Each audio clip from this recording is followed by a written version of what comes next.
Hotly anticipated PlayStation VR2 is out, igniting a powerful spark to rekindle the passion of gaming in VR. For the past year, Meta with their Quest have been pretty much the lone warrior fighting the good fight and have very much needed some friendly competition. But what does that mean for VR, Dan? Nothing but more glorious dimes and riches poured into our favourite way to experience gaming. With the launch of the PSVR2 came some awesome games. Horizon, Resident Evil and Gran Turismo have all been great successes. Let's look at what the future holds for both PSVR2 and Meta Quest platforms in 2023.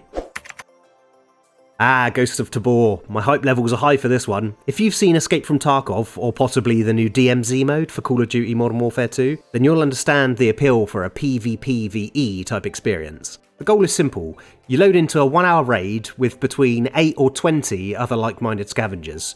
That depends on the map size. Loot all you can in the form of new guns and equipment, exfil out of there, riches in hand, anytime within that hour. Simple, right? Well, sort of. If you come into contact with AI combatants, unload on them and loot their bodies. If you come into contact with another player, however, do you fight them? They might have better guns and armour than you. Risky, eh? Could try and join them. Imagine that, you and them, romantically taking on the world. Try negotiations and you might find yourselves both better off. All loot in this game is persistent, meaning that once you exfil with a sparkly new gun, you can take it into your next run. But if you lose it because negotiations went badly and that other player wasn't so friendly, then it's gone to the wind. Get up, get back on your feet and get back out there again.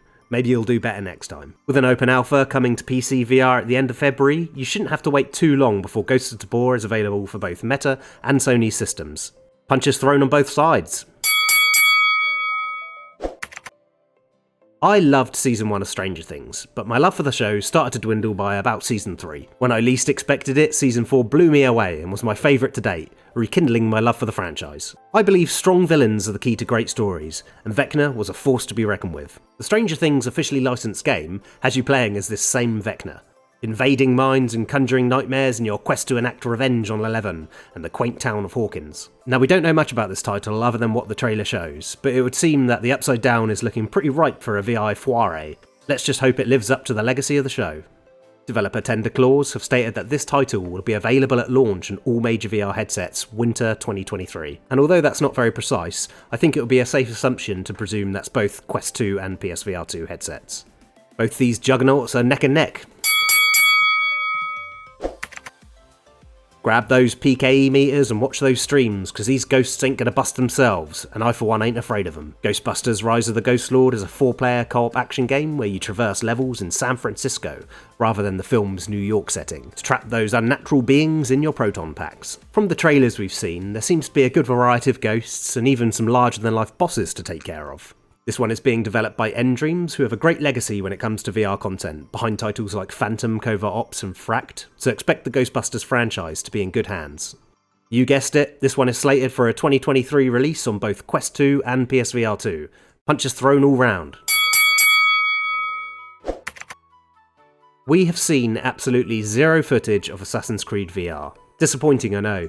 It feels at this point like it may have suffered the same fate as its cousin title, Splinter Cell VR. Now, I've heard that people have actively playtested this, people who unfortunately must remain very tight-lipped due to NDAs. Now, for obvious reasons, I can't tell you anything about it, I don't have that knowledge. I'm sure you can join me in the hope that Ubisoft and a name such as Assassin's Creed would have the budget for a AAA VR experience. Rest assured, this title is coming, and so far only been confirmed for Meta platforms. This might just be the title Meta needs to knock it out the park in this VR fisticuffs. Virtual reality is currently rife with military shooters. VR is a perfect fit for holding firearms, physically positioning your arms to aim down sights, and letting bullets fly. Onward, Contractors, and Pavlov are top tier titles, and those games have great multiplayer modes. Crossfire looks to be another military shooter of sorts that will actually provide a great campaign story.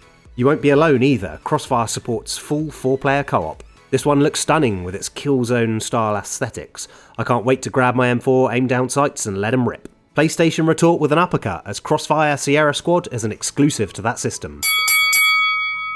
With that, the match is over. You guessed it. It's a draw and we're all winners here. It's a great time to be into VR, and the coming of the PlayStation VR2 can be nothing but good for all platforms and all consumers for VR. Thanks for watching Goosey Goggles VR. My name's been Dan. Have a great day. Here we go. Oh, up there. Wahoo! Oh no. the Combine. Oh, they're in the way. Better get out of the way, fella. Oof.